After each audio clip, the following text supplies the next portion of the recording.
BSc first year में inorganic chemistry की unit 4 P block element से प्रीवियस ईयर में आए हुए जो क्वेश्चन है उसमें कल की क्लास में बोरोन के हाइड्राइड करवाए थे, उसी से एक क्वेश्चन करवाया था डाइबोरिन का B2H6 को क्या लिखवाया था, डाइबोरिन था। इसकी जो स्ट्रक्चर कैसे बनती है, डाइमर के रूप में बनती है। नहीं, सबसे पहले इसका जो पहला जो बोरेन होता है, बोरोन का हाइड्राइड BH3 बनता है, अनस्टेबल होता है तो दो BH3 आपस में रिएक्शन करके डाइमराइजेशन प्रोसेस से B2H6 बना दें। स्ट्रक्चर इसकी कल भी बताई थी।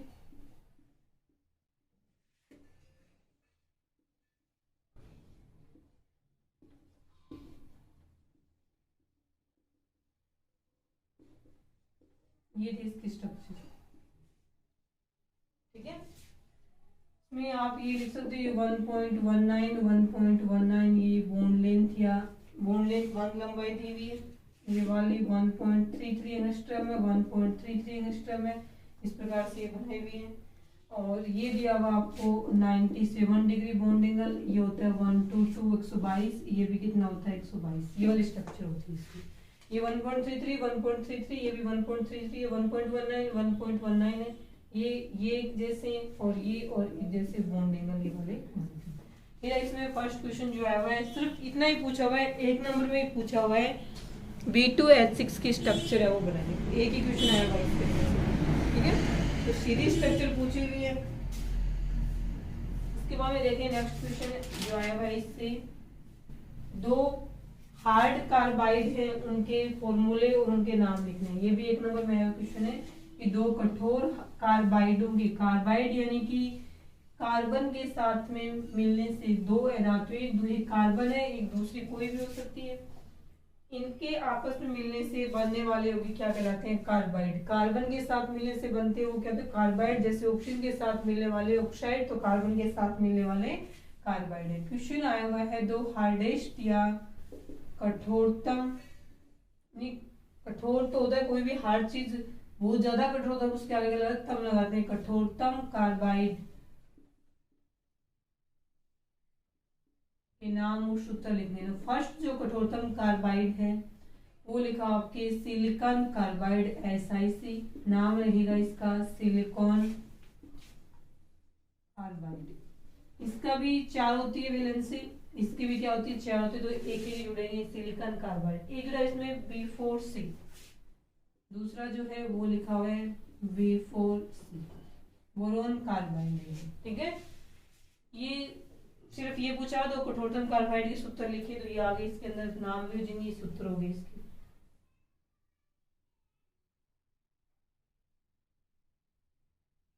फ्लोरोकार्बन क्या होते हैं, ये कल की क्लास में करवाई दिया था कि फ्लोरीन और देख एक बार फिर ये क्वेश्चन में कि फ्लोरोकार्बन क्या होते हैं और इनका उपयोग है वो कहाँ किया जाता है।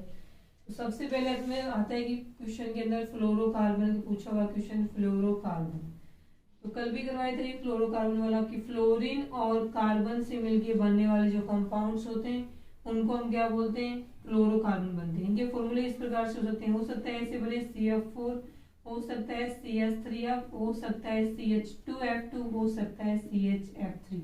ये सारे के सारे क्या हाइड्रोजन है इसके अंदर हाइड्रोजन, लेकिन मुख्य रूप से क्लोरीन फ्लोरीन मानते हैं।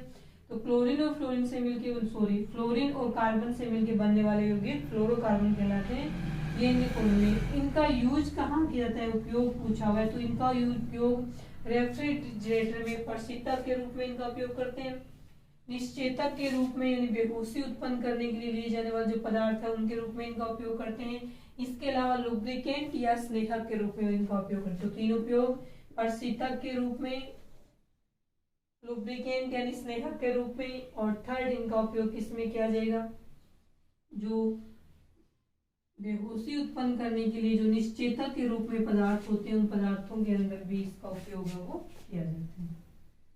आगे है इसमें क्वेश्चन नेक्स्ट ClF3 की स्ट्रक्चर बनाई, इससे पहले एक वीडियो आई थी उसमें ये ClF3 को इंटर हेलोजन जो कंपाउंड्स थे उनके अंदर करवाए हुआ आपको, इंटर हेलोजन जो कंपाउंड करवाए थे अंतरा हेलोजन यौगिक उसके अंदर करवाया था। ClF3 है उसकी T शेप स्ट्रक्चर होती है, इसके अंदर sp3d जो संकरण होता है, इस कारण से इसकी जो ज्यामिति बनती है वो ट्राइगोनल बाई पिरामिडी इसकी ज्यामिति बनती है, ट्राइगोनल बाई पिरामिडी। और इसकी जो आकृति होती है शेप कैसी होती है, शेप आकृति इसकी होती है। ठीक है, ये वाला क्वेश्चन है, इसकी आकृति बनानी इस प्रकार से रहेगी। इसकी आकृति क्लोरीन था, ये फ्लोरीन है, ये फ्लोरीन जुड़ा हुआ है, एक फ्लोरीन है, और यहाँ पे क्या आएंगे, दो फ्लोरीन थे। तो ये तो बन गई इसकी टी शेप, और ये पूरी क्या बन गई इसकी ट्राइगोनल बाई पिरामिडी ज्योमेट्री। ये पहले करवाएगा, आप वहां पे देख सकते हो इसको। नेक्स्ट जो क्वेश्चन है वो आया हुआ इसमें, सिलिकेट्स को परिभाषित कीजिए।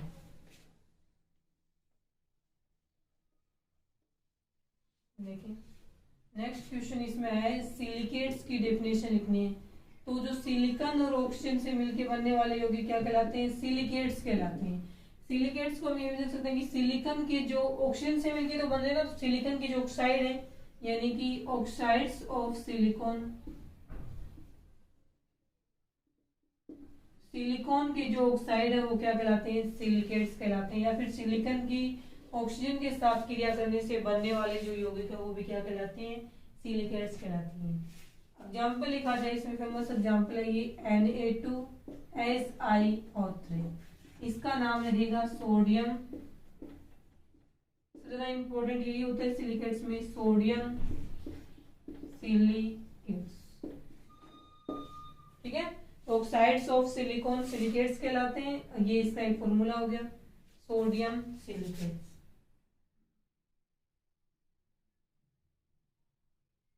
नेक्स्ट क्वेश्चन क्या आया हुआ देखें इसमें। नेक्स्ट क्वेश्चन आया हुआ है कार्बेरंडम पे। कार्बेरंडम है वो क्या होता है देखें।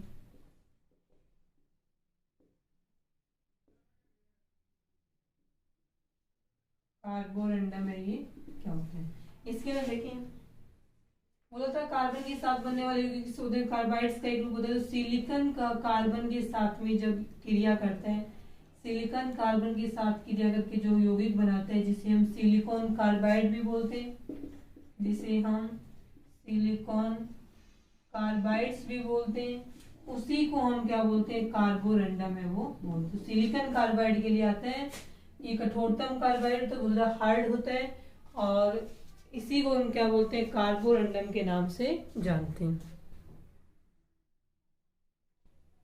इसके बाद में देखें नेक्स्ट क्वेश्चन।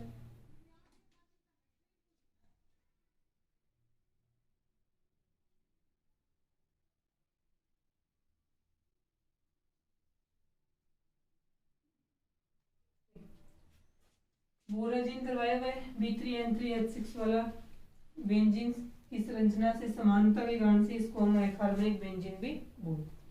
नेक्स्ट जो क्वेश्चन है वो क्वेश्चन ऐसी है कि PCl5 है बनता है, लेकिन NCl5 नहीं बनता है क्यों, ये क्वेश्चन पूछा हमने। ठीक है, बहुत बार रिपीट होता है यही क्वेश्चन। देखिए 15वां जो वर्ग है पी ब्लॉक का, उसमें पहले आता है नाइट्रोजन, इसके नीचे ही आता है फास्फोरस। तो इससे तो NCl5 वो नहीं बन पाता है, लेकिन इससे PCl5 वो बन जाता है क्यों, ये क्वेश्चन पूछा हुआ है। देखिए इसमें नाइट्रोजन है वो 7 नंबर पे आएगा, इलेक्ट्रॉनिक कॉन्फ़िगरेशन लिखिए तो 1s2 2s2 2p3 आता है। ठीक है, तो इसमें देखें इसकी वैलेंसी कितनी हो सकती है नाइट्रोजन की, 1 1 2 3, एक एक क्लोरीन आई इसके साथ में एक एक बॉन्ड बना लेगा। तो क्या बन रहा है, NCl से 3 क्लोरीन ही जुड़ सकते हैं, चौथा या पांचवा क्लोरीन यहाँ पे जुड़ ही नहीं सकता है। इसकी ज्यादा से ज्यादा बढ़ाना चाहिए हम नाइट्रोजन की वैलेंसी, तो मैक्सिमम अमोनियम आयन में पॉजिटिव आयन बना करके तो इसकी 4 वैलेंसी की हुई है हमने, लेकिन 5 तो ये कभी नहीं जाता है, यानी कभी भी नाइट्रोजन है वो +5 ऑक्सीडेशन स्टेट नहीं बनाता। तो इसमें 2p में p में 2 में आगे d कक्षक नहीं होते हैं, यानी यहाँ तक एक कक्षक ही होते हैं। 3 Cl जुड़ करके इसकी +3 ऑक्सीडेशन स्टेट तो बना सकते हैं, लेकिन +5 ऑक्सीडेशन स्टेट नहीं बना सकते हैं। तो हम कहेंगे कि नाइट्रोजन में डी कक्षक, रिक्त डी कक्षक अनुपस्थित होने के कारण से इसकी अधिकतम संयुक्ता है वो 4 तक हो सकती है। 3 वाली स्थायी होती है, मैक्सिमम 4 तक हो सकती है, लेकिन नाइट्रोजन की इसमें तो नाइट्रोजन की ऑक्सीडेशन स्टेट है +5 बताई जा रही है, जबकि होती नहीं है नाइट्रोजन की +5, इस कारण से NCl3 तो बन जाता है लेकिन NCl5 नहीं बन पाता है। क्वेश्चन ऐसे भी आ सकता है कि NCl3 बनता है लेकिन NCl5 नहीं बनता है, क्यों? तो यही कारण है कि नाइट्रोजन में रिक्त डी कक्षकों की उपस्थिति के कारण से इसकी अधिकतम सांद्रता वो 3 या 4 तक हो सकती है। तो इसकी सांद्रता जब 5 तक हो ही नहीं सकती तो ये NCl5 का वो भी नहीं बनता है। PCl5 की बात की जाए तो इसमें फास्फोरस +5 ऑक्सीडेशन स्टेट में फास्फोरस का जब हम इलेक्ट्रॉनिक कॉन्फ़िगरेशन लिखें 15 नंबर पे आता है। इलेक्ट्रॉनिक कॉन्फ़िगरेशन लिखें 1s2 2s2 2p6 3s2 और 3p में क्या आएगा 3 आएगा, लेकिन 3d क्या है यहाँ पे वैकेंट है। तो ये 3p3 बनने के बाद में यहाँ 3d क्या रह गया, खाली रह गया।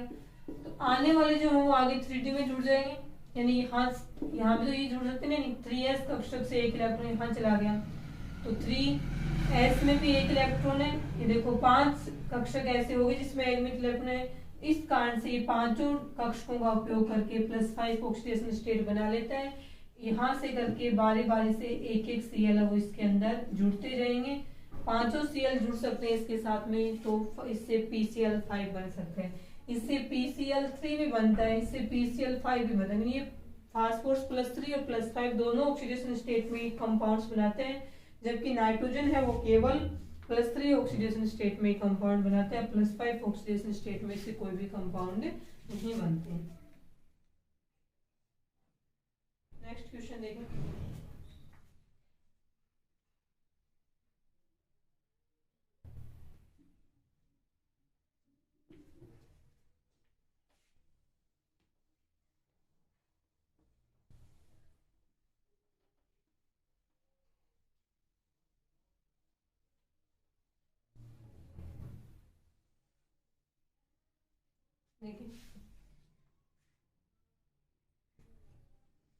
नेक्स्ट क्वेश्चन दिया हुआ आपके कि SiCl4 का वाटर हाइड्रोलाइसिस या फिर सीधा हाइड्रोलाइसिस भी बोल सकते हैं, इसका जल अपघटन होता है, लेकिन CCl4 का हाइड्रोलाइसिस या जल अपघटन नहीं होता है, क्यों? ये क्वेश्चन आया हुआ है। तो P ब्लॉक है अपना, P ब्लॉक में कार्बन के बाद में जो 14 ग्रुप आता है उसमें कार्बन के बाद में क्या आता है, सिलिकॉन है। ये 4 नंबर में है और ये कितने पे आता है, 14 पे आता है, एटॉमिक नंबर है इसके। तो इसका ये दोनों क्या है, टेट्राक्लोराइड है, ये कार्बन का है और ये सिलिकॉन का है। एक ही वर्ग की तत्वों की टेट्राक्लोराइड्स हैं, हैलाइड्स हैं, इसमें इसका तो जल अपघटन हो जाता है लेकिन CCl4 का जल अपघटन नहीं हो पाता है, क्यों? कारण देखें। सबसे पहले हम CCl4 की रिएक्शन जल अपघटन करवाएंगे तो रिएक्शन किससे करवाएंगे, H2 वाटर मॉलिक्यूल से कराएंगे। तो ये बोला यहाँ पे नो रिएक्शन, कोई भी रिएक्शन यहाँ पे नहीं हो पाती है। कारण होता है कार्बन का एटॉमिक नंबर 6 होता है, 4 नहीं होता, 6 है। तो 1s2 2s2 2p2 यहाँ तक जाएगा, 2p2 में देखो ये, तो यहाँ से जल अपघटन होने पे हाइड्रोक्साइड OH नेगेटिव आयन निकल के आएंगे, यानी जल के अणुओं के द्वारा जो इलेक्ट्रॉन दिए जाएंगे, इलेक्ट्रॉन लेने के लिए इसके पास कक्षक ही नहीं है, एक ही कक्षक खाली है, जबकि चारों Cl हटेंगे, चारों की जगह 4 OH नेगेटिव आयन जुड़ने के लिए, तो ये आ ही नहीं सकते ना इसके साथ जुड़ने के लिए। इसमें भी सेम वही क्वेश्चन है, ऐसा आता ना ये होता है ये नहीं होता, जहां नहीं होता चाहे वो जल अपघटन हो चाहे वो यौगिक नहीं बनाए वहां हमेशा ही ऑक्सीडेशन स्टेट की बात आएगी। और P ब्लॉक वालों में ऑक्सीडेशन स्टेट में हमेशा ही किसकी बात आएगी, रिक्त डी कक्षकों की बात आती है। तो यहाँ पे हम लिखेंगे कि CCl4 में कार्बन परमाणु के पास रिक्त डी कक्षकों की अनुपस्थिति के कारण से यह जल के अणुओं के द्वारा दिए जाने वाले इलेक्ट्रॉन युग्म को ग्रहण नहीं कर पाते, क्योंकि इसके पास रिक्त कक्षक ही नहीं होते इलेक्ट्रॉन युग्म ग्रहण करने के लिए, इस कारण से CCl4 का जल अपघटन नहीं हो पाता है। जबकि SiCl4 की बात करी जाए तो सिलिकॉन आता है 14 नंबर पे, इलेक्ट्रॉनिक कॉन्फ़िगरेशन में आएगा 1s2 2s2 2p6 3s2 में आता है और 3p2 होता है, लेकिन 3d भी क्या होता है, वैकेंट होता है। तो SiCl4 का जब हम जल अपघटन करवाते हैं तो क्या होगा, जल के अणुओं के द्वारा दिए जाने वाले इलेक्ट्रॉन युग्मों को सिलिकॉन अपने डी कक्षक में ग्रहण कर लेता है और डी कक्षक में ग्रहण कर लेता है तो सिलिकॉन का आसानी से जल अपघटन हो जाता है। यहाँ पे जो कंपाउंड्स बनेगा प्रोडक्ट में वो क्या बनेगा, सिलिकॉन ब्रेक होता है Si+4 प्लस में 4Cl नेगेटिव में, और यहाँ से क्या बनता है H पॉजिटिव 4 प्लस में 4 OH नेगेटिव। चारों OH नेगेटिव चारों सिलिकॉन के साथ जाएंगे और क्या बनेगा सिलिकॉन OH4 प्लस में चारों H पॉजिटिव जाएंगे 4Cl नेगेटिव के साथ में 4HCl बनेगा, यानी सिलिकॉन टेट्रा हाइड्रोक्साइड का निर्माण हो जाता है। यही कारण होता है कि SiCl4 का रिक्त डिकक्षकों की उपस्थिति के कारण से जल अवघटन आसानी से हो जाते हैं, लेकिन CCl4 का जल अवघटन आसानी से नहीं हो पाता है। इसके बाद देखें नेक्स्ट क्वेश्चन।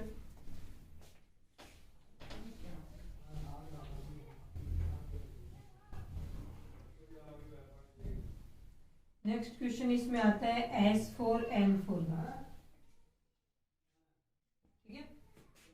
क्वेश्चन आया इसमें स्ट्रक्चर ऑफ S4N, ठीक है। तो इसकी स्ट्रक्चर कैसी होती है, केज लाइक यानी पिंजरे नुमा स्ट्रक्चर होती है। सल्फर, दूसरा सल्फर, फिर 4 नाइट्रोजन जुड़े हुए थे इस प्रकार से। उसके बाद देखें नीचे, देखें, ठीक है, 4 नाइट्रोजन हो गए। उसके बाद में 2 सल्फर बच के, एक सल्फर इसमें आ जाएगा यहाँ पे और एक सल्फर आ जाएगा। स्ट्रक्चर देखें,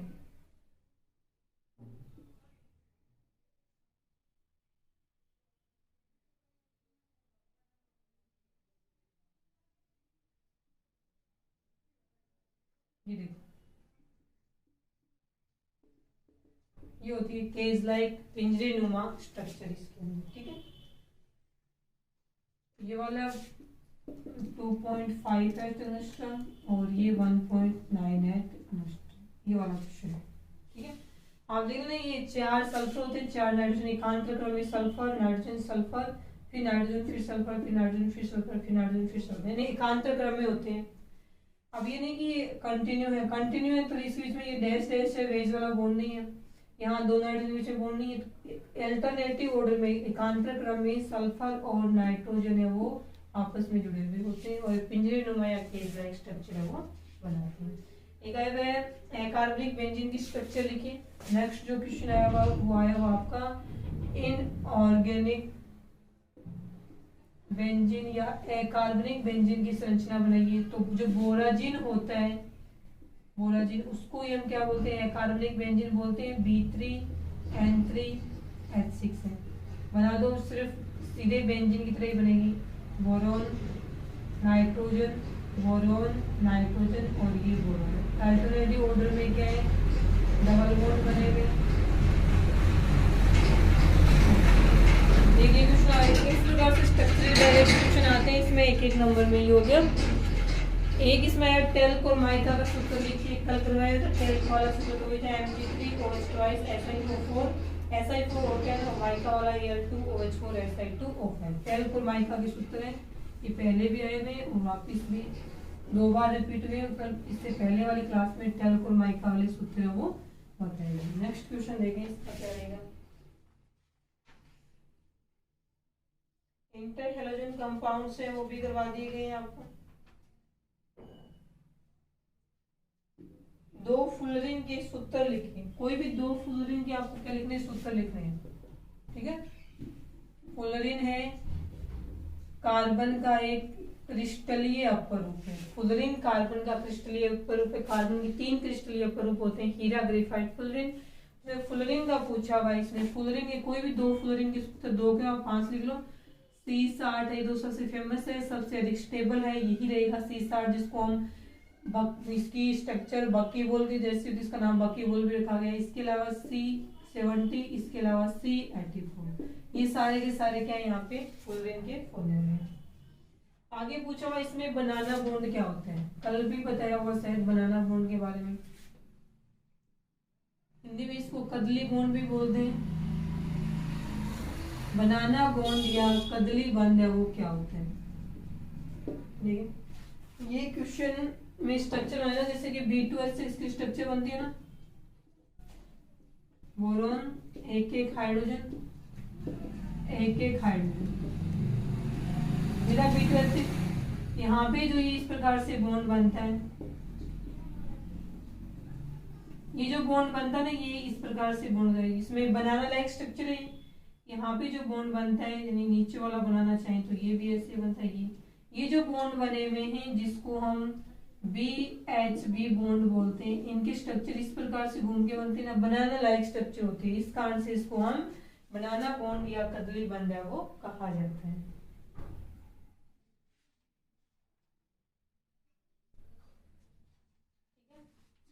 देखिए इसको,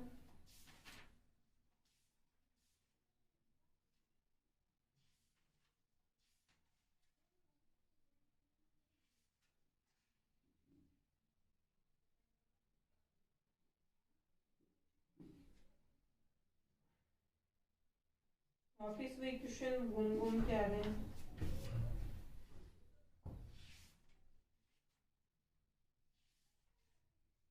एक फॉलोइंग के सूत्र है, ये क्वेश्चन वापिस आ गए। कैरो अमल और मार्शल अमल के दो क्वेश्चन हो गए। ये क्वेश्चन में है कि कैरो अमल और मार्शल अमल के रासायनिक सूत्र लिखिए। देखिए